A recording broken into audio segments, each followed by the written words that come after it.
you going to get your motivation by winning these fights? Not only in the first round, now you're winning them under 30 seconds. I mean, it's how do you get motivation to keep going forward when it seems like there's a pretty clear gap between you and the rest of the division? Well, it only seems like that because I am so motivated already.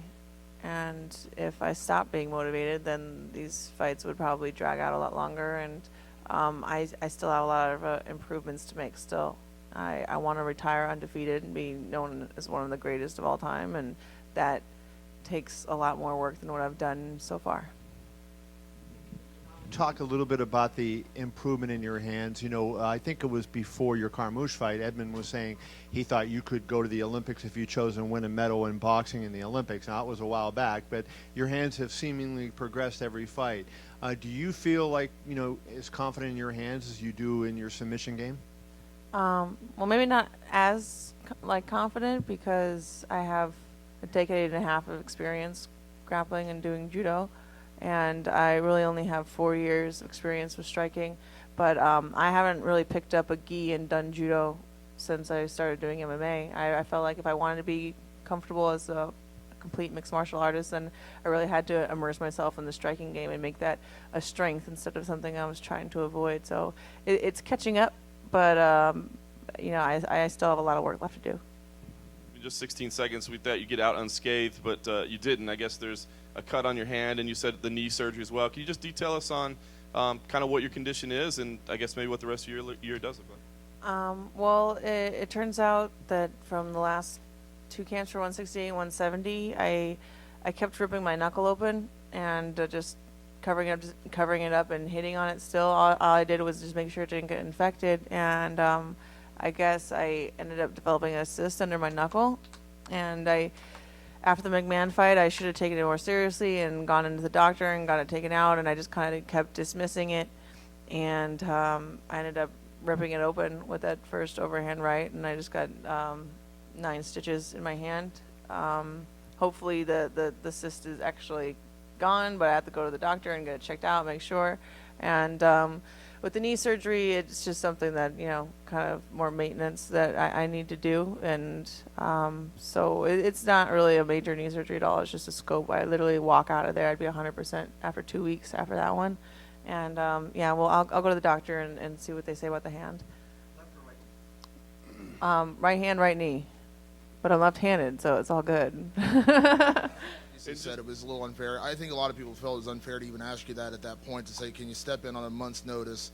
What's running through your mind at that point? Obviously, you want to step up and be a company person, but I know we talked before the fight, and you said this is probably the time where you need to take some time off. Well, everyone kept asking me what I was doing for this fight to make it more difficult, because I always say I do something to make it more difficult on myself. And so I was waiting till the press conference to tell everybody that I was going to get knee surgery, and I just kind of got put on the spot, and I was like, well, I have to make sure I'm medically cleared first. I just want to make sure that I'm healthy, and I'm down to fight at any time. I just want to be healthy, and that's one of the mistakes that I made in judo is I competed too much when I shouldn't have, and it seemed not very characteristic of the company when I got put on the spot. To be honest, I was very surprised, but.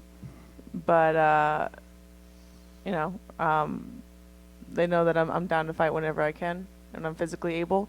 And as soon as I'm physically able, then I'll be back and ready to go again. And I know they brought it up in the post-fight interview, but you did seem to turn a corner a little bit with fans this week. You get a lot of cheers. Ultimately, it doesn't affect your performance, but you saw it with some other fighters as well. You kind of see that turn of the corner with the fans. I mean, does that mean something to you to kind of have that support? It's nice to have a support, but I mean, if you allow the cheers to make you feel good, then you also allow the boos to make you feel bad.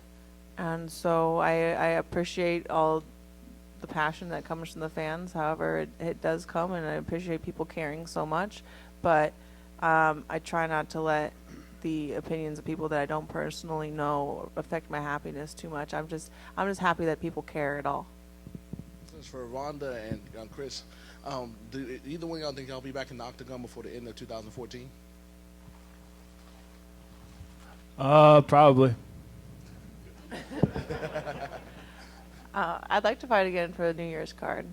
I had good luck on that one. Me too. We'll stick together. Okay. Me and her stick together. Yeah, we We'll keep knocking them we down. have good luck when we're on the Yeah. same card together. So Cheers. So y'all want to follow? Y'all Ronda, for you, kind of following up on the whole knee thing, how bad has your knee been, and for how long? Because you know, a lot of time people kind of work through this, and really it's an issue that they maybe should have addressed earlier than they do. oh well, it's kind of been a whole life thing. I tore my ACL when I was 16, and then when I was doing judo, I was pretty much getting knee surgery every 2 years. And then when I started doing MMA, it actually healed a lot, and it hadn't really been giving me too much trouble.